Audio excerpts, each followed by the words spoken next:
guys. This video is for those of you who didn't make it back to school night. I thought I would go through the presentation, and if you got the chance to watch, that would be awesome. It seems like a much easier way to get all the information I can out to you guys instead of trying to write it all out in an email. So we're just going to go through this presentation, and you guys can let me know if you have any questions about that. And with email, you can email me any questions. All right, so I did want to just go through and explain our team to you guys. I am Emma Pettibone. I am the special education teacher. I am a special education teacher, but I am the SSN teacher at Wheat Ridge. I have my undergraduate in special education and my master's in autism and students with intellectual disabilities, which I just graduated with in May. I've been working at Wheat Ridge this will be my third year, and I've been running the SSN program since then, and I love it. I love Wheat Ridge. I think it's a great school, and I think we have a really great team. We have a lot of students who have deaf, hard of hearing as part of their disability, and so for our students who are part of the DHH Plus program, we have not yet hired a DHH Plus teacher, and so I am kind of doing most of the instruction for them, and then Katie Grable is our deaf, hard of hearing teacher for the rest of the school, and she's going to be servicing minutes for those students.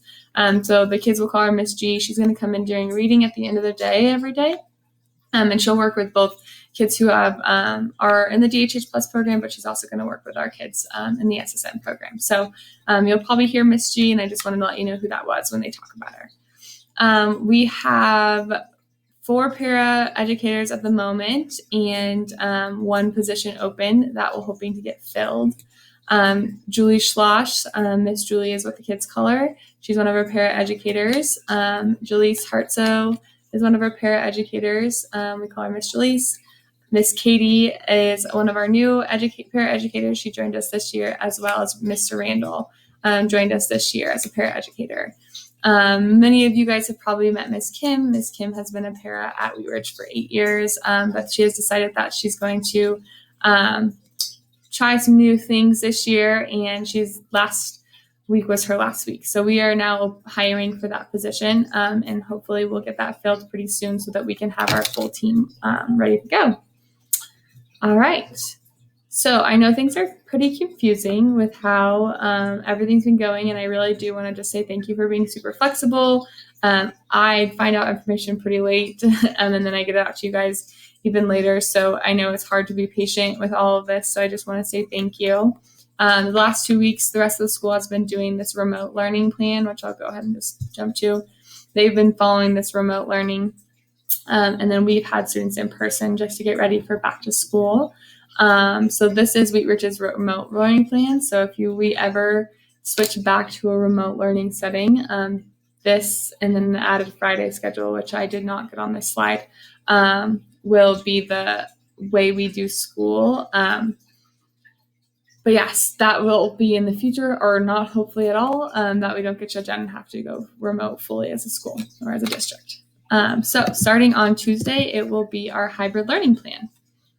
So this is set for a Monday, Tuesday, Wednesday, Thursday hybrid schedule, and Friday an asynchronous learning day, which just means that students are doing learning on the computer without any live classes. But because we're starting on Tuesday, because of Labor Day, everything gets switched, so students will attend school on Friday. So this is what everyone else in the school will be doing. They'll be going to their Monday schedule. They'll be going 1, 2, 3, 4, and Tuesday they'll be going 5, 6, 7, 8 if they're in cohort A. And then if they're in cohort A on Wednesday and Thursday, they'll be doing online work. And then that switches. So if they're in cohort B, Monday, Tuesday, they'll do their online work, and Wednesday, Thursday, they'll be in person for those periods. Wheat Ridge did add an 8th period to their schedule in order to make those as even as possible and make learning time a little bit longer. So for our schedule, it's going to look a little bit different. We will be a part of the cohort A. Since we can go off for days, we still wanted to be a part of just one cohort in order to minimize any kind of contact or spread. So on cohort A days, we will be going into the classroom. So we will do our gen ed classes that day. So if your student's in elective on fourth hour, or if they're all in PE, so they'll all go to PE, and they're all in a science class. So students will go to that classes, and some kids have more gen ed classes. So they'll go all those in person with their gen ed teachers and support from our classroom on Mondays and Tuesdays. And then on Wednesdays and Thursdays, our students are still able to come into the building, but we have to stay in our classroom and away from the other peers. So we will still do the learning for those classes, but we will do it remotely from a Chromebook in our classroom with the same support that if they have in the gen ed room. So say Miss Julie takes them to their second period science class, then she'll support them on Wednesday when they're in the SSN classroom, just doing the same work for the second period science class. So it's a little confusing, but we are just to set the standard that your kiddo will be in school from 7:20. Most of them actually get here at 7, from 7 until 1:45 when the buses pick them up. And we will, for kids who are mostly in the SSN room, we're going to follow a little bit different schedule. And then for all of our kids, we're going to eat lunch a little earlier. So our schedule looks a little bit different than everyone else's, but mostly you just have to worry about getting them on a bus at 7, and they'll be home to you at 2, at 2. So yes, I'm going to dive into kind of what our schedule looks like, and then I'll talk about Fridays. So on Monday and Tuesday, like I mentioned, we will be inside gen ed classes for kids who go to gen ed classes. All of our kids go to gen ed classes, so everyone's going to go to their gen ed classes on Mondays and Tuesday. Our schedule within the classroom is going to look like this. We're going to have our morning meeting on Monday. This is Monday's schedule. Sorry, I should be pretty specific because it does change day to day with all the crazy hybrid schedules. So Monday we're going to do morning meeting in the morning, and then math from 8 to 9, and then we'll have our snack and our brain break. And then from 9:15 to 10:15, we'll have life skills, which is when we work on cooking, laundry, grocery shopping, making grocery lists, which we'll do virtually now, and any other life skills that we've worked on in the past, which is like rolling laundry, stuffing envelopes. We do recycling for the school. So we will do all the things that we are permitted to do as making just sure we're following COVID guidelines. And then from 10:15 to 11, we'll do writing. And then all of our kids, every kid in the SSN program is going to eat lunch from 11 to 11:40. Lunch will be in the classroom. They will be able to go get their lunch. It will be ready. They're packed lunches. So those will be ready for them to go at the cafeteria. They'll go grab them, and then they'll bring them back into our classroom. And we will eat in our classroom. Sometimes we might eat outside, as long as the weather is nice and not too hot or too cold. And we are 6 feet apart so that they are safe, and we're following safety protocols. And then after lunch, we will go to electives. That is a gen ed class for every kid, and that will go from 11:50 to 12:50. We will be leaving that class a little bit early, just in order to get a good reading block in. We had to kind of mess with the schedule a little bit. I was originally under the impression that our kiddos would be staying until 2:45. And so we had the plan that Miss G would be able to come in at the end of the day when she wasn't working with her other kids. But since now our kids are going to get picked up at 1:45 to match the Wheat Ridge schedule, we had to kind of push up that reading and shorten up their gen ed time a little bit. So they're going to get out of electives at 12:50. Still gives them an hour of being in that elective, which is a pretty good amount. And then we'll get them into reading from 1 to 1:40, and then they'll be picked up at 1:45. So that's our Monday schedule. Wednesday will look just like this. It'll look exactly the same, except for they will be doing their elective class from inside the SSN classroom. So that's the only difference about Wednesday. And then Tuesday, we all have our science class. So we will go to science in the gen ed classroom together in person, and then we'll come back and do math, writing, and then lunches in the classroom again. PE is also we'll all go to PE together. So everyone has PE 8th hour. And we will on Tuesdays stay with that class as long as we can, because there are gen ed peers in there that are trained to help our students really engage them in those social activities and understanding social cues. And they're trained to really be a good peer to help our kids learn those life skills and social skills. So we will stay. Tuesdays will be a little bit just a shorter reading block, because we want to get them as much time with their peers who are targeted to help them improve their social skills. And then we'll have a quick brain break, and then we'll dive into reading. It will be a little bit of a shorter period, but it should be still a good 35 to 40-minute block, and then we'll do dismissal. So like I said, Wednesday and Thursday are the same schedules as Monday and Tuesday, except they're just in there wherever you see stars. So I need to add stars here. Sorry, things got to a little bit changed for us. But wherever you see stars, we're going to be in the SSN classroom working on those classes. So for their electives, if they're in choir, we'll just be in the SSN classroom working on choir. And whatever Mr. Prochorus has posted on the Google Classroom for them to work on. Same with science. We've been doing this all week, or the last 2 weeks.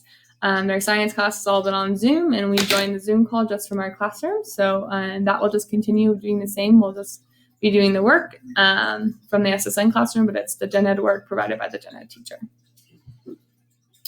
All right, so that's our schedule. And then as far as Fridays go, Fridays are asynchronous learning days. So, sorry, let's see if I get this move on.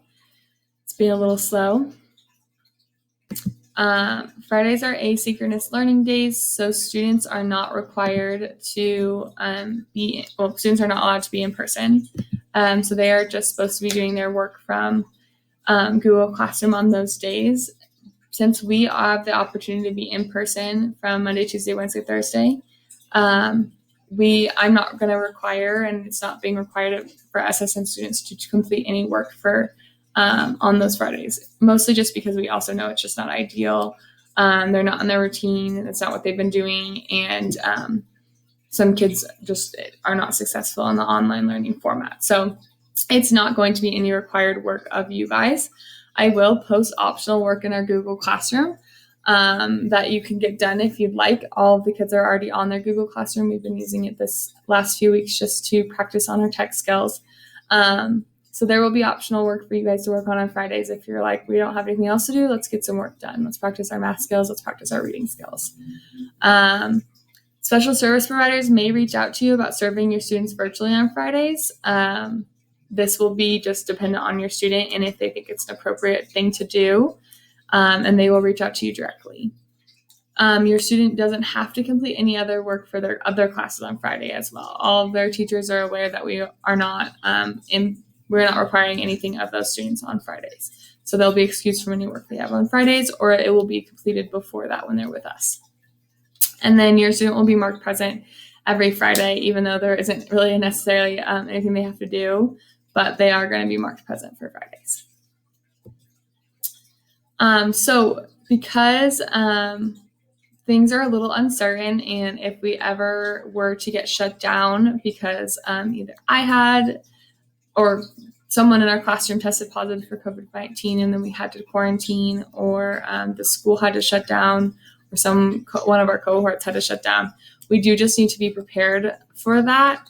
And so I just ask that if you're stressed about not having a Chromebook for your student, or for something for them to work on at home, or a computer, then please let me know. For our students who are freshmen and sophomores, they've been provided Chromebooks with the technology initiative that Jeffco put in place last year. And so those Chromebooks, if your student has one assigned to them, and some students also just have them assigned to them because of assistive technology, those will come home every Friday. Just in case something changes over the weekend, I just want to have those home with you guys Thursdays. Got to get out of that habit. Just in case something happens over the weekend, I really want to be able to make sure you're prepared. And if something happens, you can always let me know. And if you're like, oh crap, we didn't get our Chromebook sent home on Thursday, or we don't have one that we thought that we'd be able to use, just let me know and we'll definitely make sure to get one to you. But if you could let me know ahead of time if you're worried about not having something for them to use if we were to get shut down, please, that would be great so that I can get one assigned to your student so that will be theirs when we get shut down again. I shouldn't say when we get shut down again, if we get shut down again.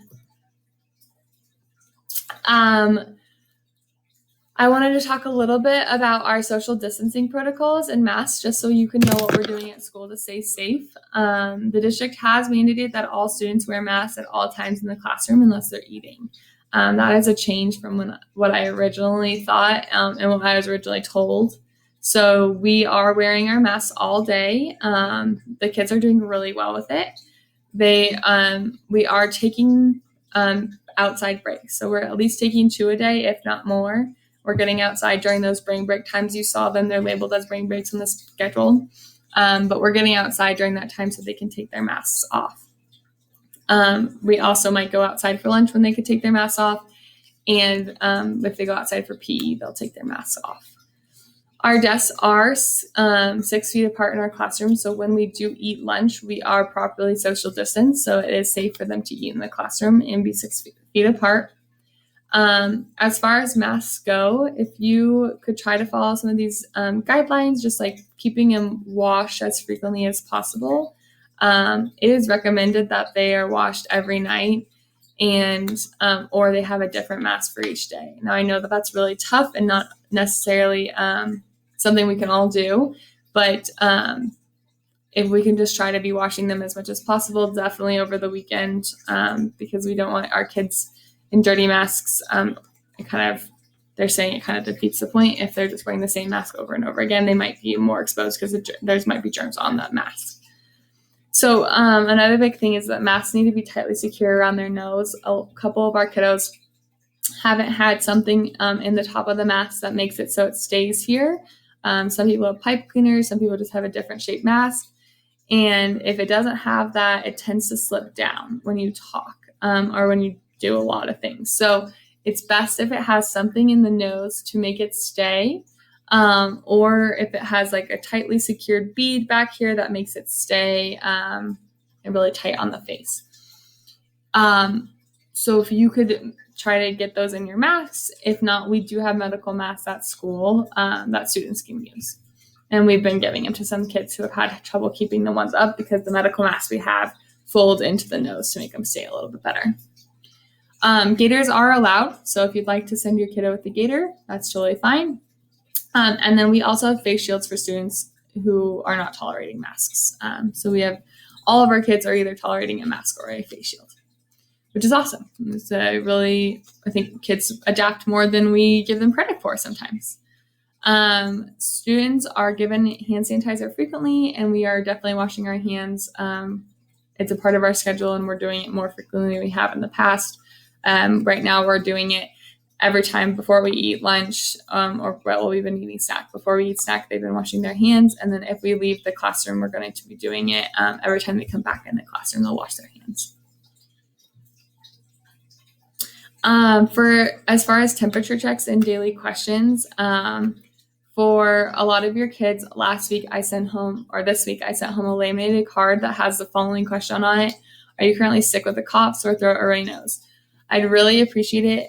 We attached it to all of their backpacks, and what we're asking parents to do is to try to get in the habit of every morning going through and answering that for us, because a lot of our kiddos can't necessarily answer that, or they can't answer it honestly, or don't quite understand this question. And so it's just a good kind of a mindset. And I think oftentimes we don't think about it before we don't even think about maybe asking or double checking when we send our kiddos, because it's just like second nature to get them out, get them on the bus. So if anything, it just will kind of help you go through those questions before you put them on the bus. And obviously, if there's a yes to any of those questions, it might just be best to keep them home, because if you answer yes on the card, then they're going to get to school and we're going to send them home. So those are the questions that is the question that every kid that enters the school is being asked. We would love it. Oh, sorry, that kind of goes on to that.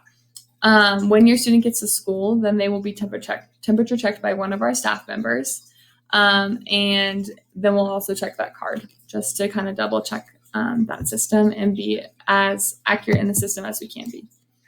If your student presents with any symptoms at all, either in the morning or at all during the day, they'll be sent to the nurse, and then she will decide if they go home. And then if they do go home, she will contact you with next steps in returning. So we've already had some allergy situations where the symptoms were present, and so the nurse had that student go home for the day, and then they asked them to have a doctor's note that the doctor said that they do have allergies and that we're going to have to just be aware that he has allergies and he can still come to school, and we'll just look for further symptoms. Students will sit in the medical safe room until you arrive to pick them up. So if they get sent to the medical safe room, they'll be in there with our nurse, and that's where they'll stay. So the sooner the better. It would probably be best to pick them up. I know that's not always possible. They will be with an adult, but they will be potentially in there with other kids who are sick. So that's all kind of sorry, there's a lot of stuff on that, but that's all the stuff, what we're doing at school to keep them safe. So we'll kind of move into what our typical year looks like. We always have adaptive PE field trips throughout the year, but we are not going to be having those as of right now because the district is not letting us have field trips right now. So as far as adaptive PE goes, we still have adaptive PE at Wheat Ridge, and then we were going to have our adaptive PE days where we go play a sport here at Wheat Ridge. So we'll just play the sport between our own kids and make a day of it and try to make it fun so they feel like it's still the fun field trip they get every month.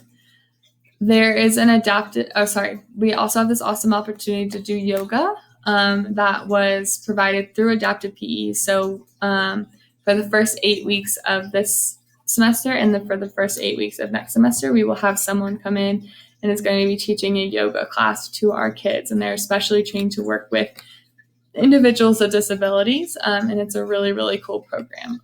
So if you could please, if you have not already done so, fill out this permission form for that. Last week was really basic stuff, so they let kids participate if they didn't have that permission form, but they will not let that happen going forward. So please, please, please fill out the permissions form so your student can participate in yoga. And then a bunch of forms went home today about permission slips, and one of them was the adaptive PE form. So I think Brian Wickerin, who's our adaptive PE teacher, he just wants to be prepared that we have that signed and ready to go in case they say, oh, looks like next month you guys are going to be able to do field trips and we can head out and go to football. So if you'll just sign that and be ready for that. I also sent home a photo release form. We do these photo release forms. We take a lot of pictures and we use them for instruction. We use them for our end of the year slideshow. We use them for our website, and sometimes the Wheat Ridge website likes to use them as well. So if you are okay with all those things, you can fill that out. If you just want your student to be using pictures for instruction, we use them a lot during writing so they can write about their experiences. That's also totally fine. If you'll just fill out and let us know how you feel about us taking their pictures. I also sent home a field trip permission form. I know at this moment we're not doing field trips, but if you could go ahead and just fill those out so that we are ready for when we do get to go on field trips again, that would be awesome. And then one of the forms is transportation form that I can drive your student. We do this just to make it a little bit easier to try to get to the grocery store more often. We ride the RTD as much as possible, but getting to the grocery store in an hour on the RTD is not always feasible. So we sometimes just I just go in my car with 2 kids and 1 adult, and it makes it a little bit quicker. And we can do that in like a lot of time we have. So that would be awesome if you could sign that if you feel comfortable with it. It's also okay if you don't feel comfortable with me driving your student and you don't have to sign it. They just won't be able to go on those quick field trips. And then also the little symptom screening cards were sent home and attached to their backpack. In the future, just on the field trips note, we like to do 2 to 4 field trips a month. We go to the grocery store every other week. We do a lot of job exploration, connections to small businesses, RTD skills, and then we like to put any job skills in action that we're working on in the classroom if we can go to some place and try doing those as well. So rolling silverware, making copies, stuffing envelopes, or washing towels. We do all, or just washing clothes. We do all of those things in the classroom, so it's great when we get the opportunity to go do those in the community so they can see it in more of a job-like field. And then, of course, we do our adapted athletics once a month once it gets permitted again. So these are just some important dates coming up. No school on Monday. And then on Friday, we're going to do our virtual cross-country meet for adapted athletics. So please make sure your students in comfy clothes and has water and sunscreen. There's no school for students on October 15th and 16th. It's fall break. And then Thanksgiving break is November 23rd that week. And then winter break starts on December 23rd. There will be other dates that will come out because we typically do have like conferences, and we have Futures Day, which is a testing day. All things that happened in the spring that make our schedule look a little bit different from just the Master JeffGo schedule. So please keep your eyes open for emails from me because those will be important. Sometimes the bus doesn't comply and you have to come pick up your student, or they have to wait out the whole day or the rest of the day at home. The last thing I want to talk about is tech tips for parents. I'm going to be giving some short little webinars or just open Zoom calls about some tech tips that in case we got shut down again, that you might be able to have a better idea of how those work and how we use them in the classroom. So those will be September 15th and the 22nd at 5 p.m. I'd love it if you could join. We'll go over all of these different things and any other questions you might have about technology. We use the website, so please feel free to visit it if you'd like to see classroom pictures and information. And then please feel free to email me if you have any more questions. And be on the lookout for any more emails because we have updates coming at us very frequently. Thank you for watching. And again, let me know if you have any questions. Thank you.